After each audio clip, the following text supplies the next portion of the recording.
Hi guys! Welcome back to my YouTube channel. So for today's video, ang gagawin lang natin ngayon ay magluluto at magmumukbang. Tama. Kasi nagki-crave ako sa buttered shrimp and gusto ko siya magluto ng... Gusto ko siya. Gusto ko kasi magluto ng buttered shrimp kasi may nakikita ako sa TikTok, ganon. Kahit allergy ako sa shrimp, sa kahit anong seafoods, ate, hindi tayo papatalo dahil nagkikrave ako sa seafoods. Kaya kailangan natin kumain nun. Meron namang gamot-gamot dyan na pwedeng pang anti-allergy, di ba? Before ko pala sinimulan itong intro na ito, bumili na pala ako kaninang umaga ng mga ingredients. Kasi as in, ginising lang talaga ako ni mama kaninang umaga. Tapos, ayun, dire-diretso na ako pumunta palengke. Nang walang ayos-ayos, walang ligo-ligo, ganun ate, pupunta tayo ng palengke. Kaya ayun, panoodin niyo muna.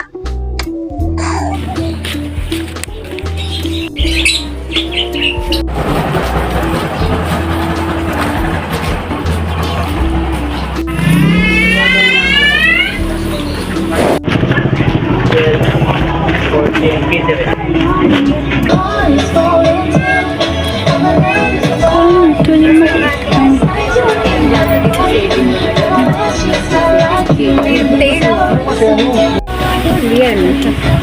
Kung may pambayad ako, kukunin. Mamaya magkano bayaran ko mamaya sa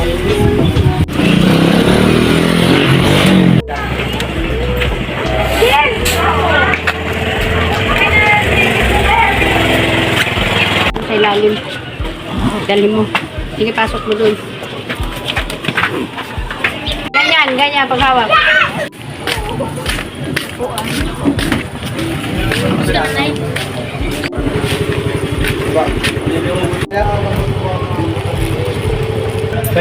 Kalahating tray nga po nung dito sa 250.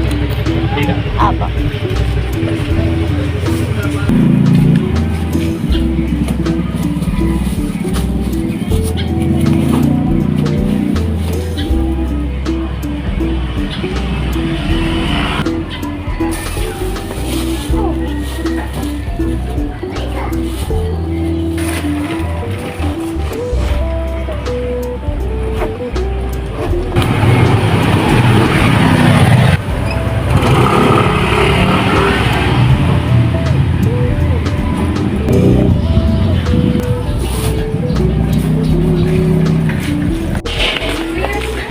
Ang hirap nung walang kasama.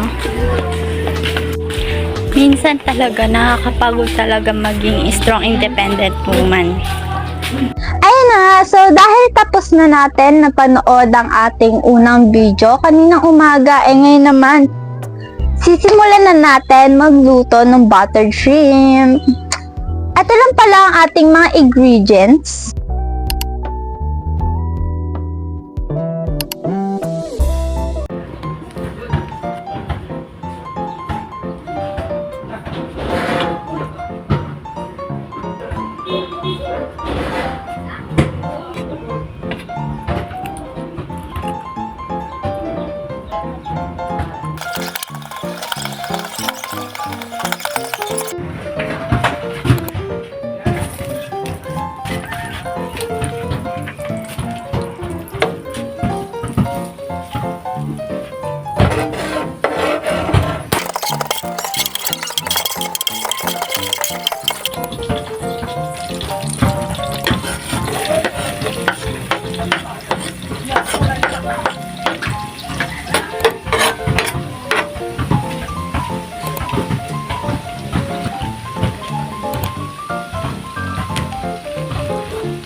Hi guys! So, ito na nga ang ating pagkain. Yan na ang ating, anong ulit pangalan dito?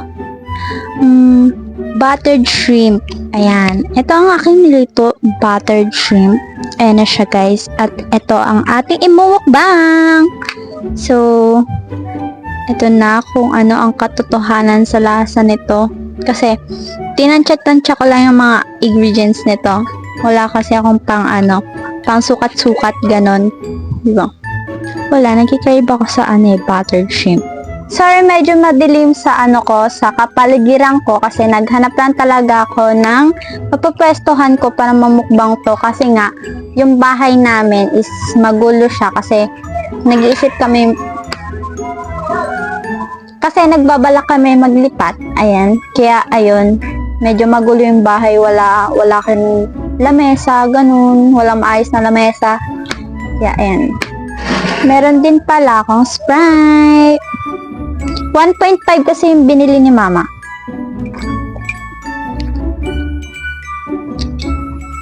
Allergy talaga ako sa seafoods, lalong-lalo na sa mga shrimp or crabs. Dati, favorite ko yung crabs.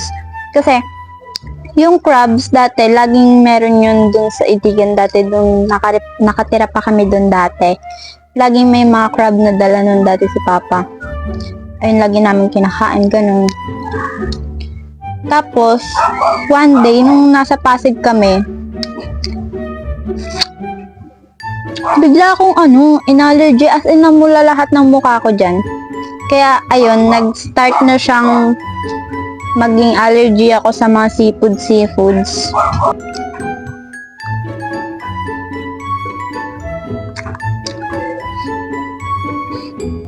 Sarap to guys. Lalo na yung, ulo niya, malinamnam.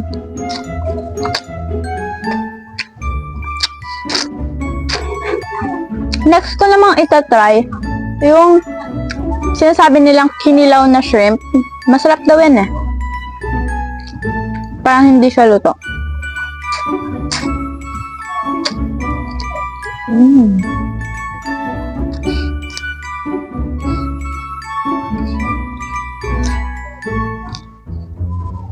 Bali mamaya, hindi ko alam kung may gamot dun si Mama or baka bibili na lang ako. Hindi ko sure kung magiging allergy ako.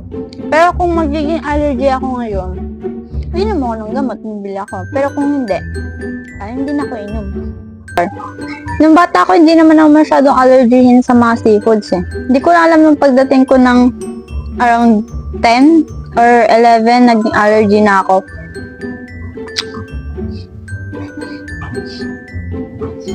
Kahit si Mama, hindi siya allergy dati sa seafoods. Tapos, ewan, naging allergy din siya ngayon. Like, nangangatli lalamunan namin, ganon. Nangangatli din yung labi na, ganon. Kahit sa pusit, ganon, kahit sa calamares nga eh. Pero, tinry mag-calamares. Tapos, ayun, parang yung kate ko sa dila nun, parang unti-unti nawawala, tapos parang nasasanay, ganon. Hindi ko lang sure kung ganon din.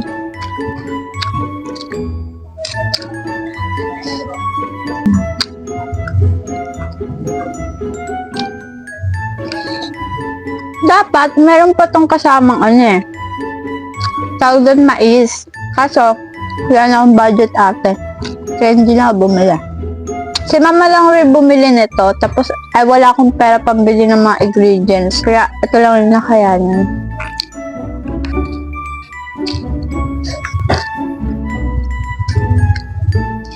So, ayun guys, dito muna nagtatapos ang aking video. I hope nagustuhan nyo ang aking pagluluto kahit medyo ano-ano yung aking mga ingredients, kulang-kulang, tsaka medyo putol-putol yung mga pagluluto ko. Kasi nga, hindi maayos yung pag-set up ko. Wala rin ako maayos sa tripod.